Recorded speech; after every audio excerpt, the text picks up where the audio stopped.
What's up guys, Shane aka MustyYeti here. Today's going to be a really quick update video to show you guys a new purchase I made. For those of you guys who checked out my last video, you did see me reference this at the end of the video. If you guys haven't, I'll leave a link in the description below. Click on it, check out that video, especially if you're interested in building a new rifle or just accessorizing your rifle and getting a new rail. I covered the UTG Pro rails and they're excellent, so go check that video out. But in today's video, we're going to be discussing my new purchase, the IWI Tavor. Now I know I'm 3-4 years, I don't know what it is now, behind this being released and all the buzz about it. I knew when I saw this was going to be my first bullpup to buy. I've seen, obviously there's bullpups out there now, and they really didn't catch my eye like this, and I saw it, and like most of you guys, I am a shooter on a budget. I do have several rifles, AKs, ARs, pistols, shotguns, yada yada. But I do those things, I do it smart. I save up, I buy them when I can. So this was something I really had to save up for, and projects kept coming up, you know, in between where I really couldn't get it. Finally I said, you know, screw it, I'm saving up, I'm getting one. So I did, and as you guys can see, I went with the flat dark earth, which is really nice looking. I was actually having a hard time deciding between flat dark earth and black, and I hopped on Instagram and asked everybody for input to vote on what I should get. And when it came down to it, you know, I'm surrounded by hundreds and hundreds of miles of wheat fields, so, you know, flat dark earth just made more sense. But I did want to talk about a couple of things, my initial impressions when I opened the box. So I don't know if you guys are like me who don't own these. When I saw these online, I always thought that this back part here, this Tavor, was just huge and bulky, and I thought it looked massive. And when you see it in person, it's not big at all. This is no bigger than the height of a Magpul CTR stock, and this really isn't that bulky. So that might just be me, but I always thought that, and when I saw this in person, I'm like, wow, it's really a lot thinner than I thought. The other thing is the weight. This thing is heavy. I'm not sure exactly what it is. I'll annotate it up here for you guys so you know what it is when you're watching the video. But in the grand scheme of things, it's probably not that heavy. It's probably a 6 or 7 pound rifle. But I guess I'm just used to building these lightweight ARs. I've done 2 already, and I'm building a 3rd one right now. So I'm used to 4.5, 5 pounds. So 6 or 7 just seems really heavy.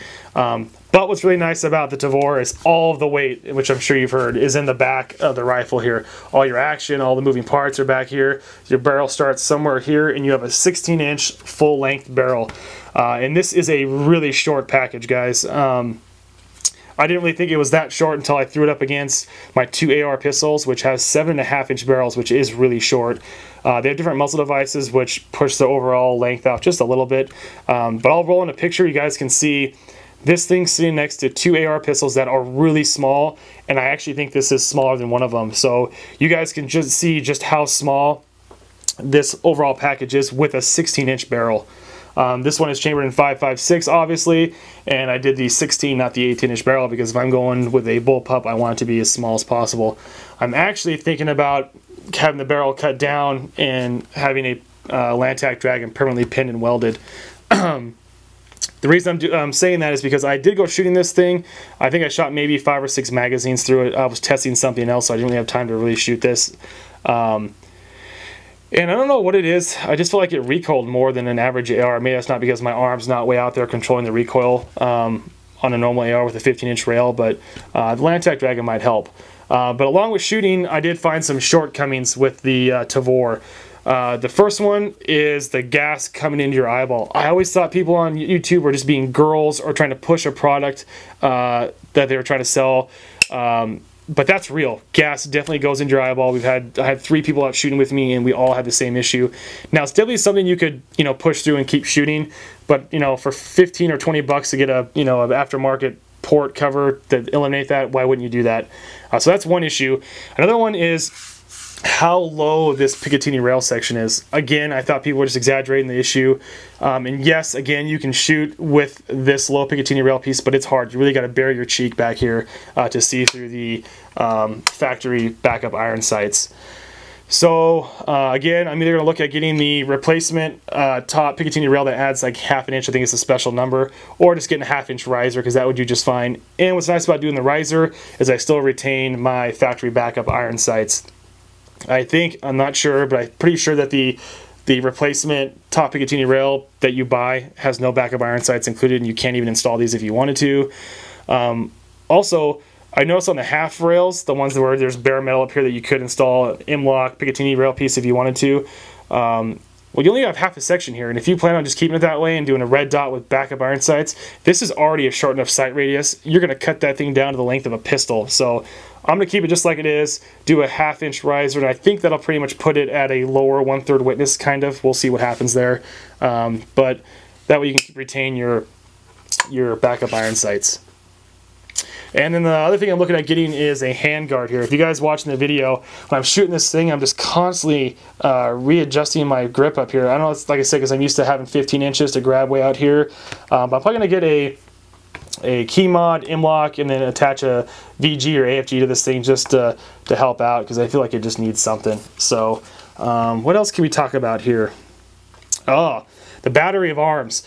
So obviously this is different than an AR. You guys that have seen my channel, you've seen my videos, you know I am very familiar with the AR platform. Eyes closed, muscle memory takes over. I can do the mag release, bolt catch, safety, charging handle, all of it. No issues whatsoever. This thing makes me feel like a brand new shooter, like I've never shot before. I was shooting this thing, and just from, you know, muscle memory, I tried to rack the charging handle. It's like, oh, it's not there. Forgot that it's up here. So if you guys are buying the Tavor as your, you know, your go-to-war gun, your backup when crap hits the fan, you really need to get out and train with this thing, because, like I said, it is an absolutely completely different battery of arms, and you're going to need to train to be sufficient with this platform, this AR, with this bullpup Tavor. So we have your charging handle, like I said before, up here. You have your safety, which is not ambidextrous at the moment, but I'm pretty sure you can buy aftermarket ambidextrous safeties. You have your mag release, so you just grab it like a trigger and you pull your mag out and you pop a new one in. I guess you just bring your thumb back, hit the bolt release, sit in the bolt home, and you're good to go. So I'm going to look forward to tricking this thing out, kind of making it my own, and also making it more functional for me. Like I said, the port cover, the riser, the hand guard, and I think that's about it. And that's one thing I really do like about the Tavor, and that's where I get in trouble with ARs, is I buy an AR and I spend so much money adding accessories to it, whereas this, all the parts, accessories for this are reasonably priced, and there's not a whole lot out there. Minus the aftermarket triggers that are newer to the market, which are expensive.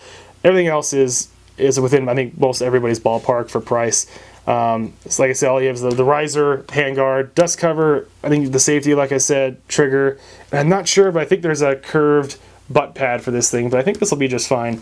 That's where I need your guys' help. If you guys know of any companies out there that are making aftermarket parts for the Tavor, besides Midwest Industries, I'm aware of them. I think they make the majority of the aftermarket parts for the Tavor, so I've already checked them out. But if you guys know of anybody else that makes aftermarket parts, please leave it in the comment box below. I'd really appreciate the help. I always appreciate when you guys give me input, because I really do use it. So I think the next step, the next video is going to be getting a red dot for this thing of some kind. I've got my eye on a couple things, and you guys, if you haven't, you should check out my Instagram account, because I guarantee you're going to see the red dot I go with there before you see it on YouTube. Yeah, I think that's about it, guys. Again, if you have any input, please leave it in the comments below. If you guys like this video, give it a thumbs up. It really tell me, too, if you like to see future videos on this Tavor of the installation process of all the products and what I actually decided to go with. So I'd really appreciate a thumbs up if you guys could. If you guys haven't, give it a favorite and subscribe. As usual, guys, take care, stay safe, and we'll see you next time. God, it's so hot in front of these bulbs. Jesus.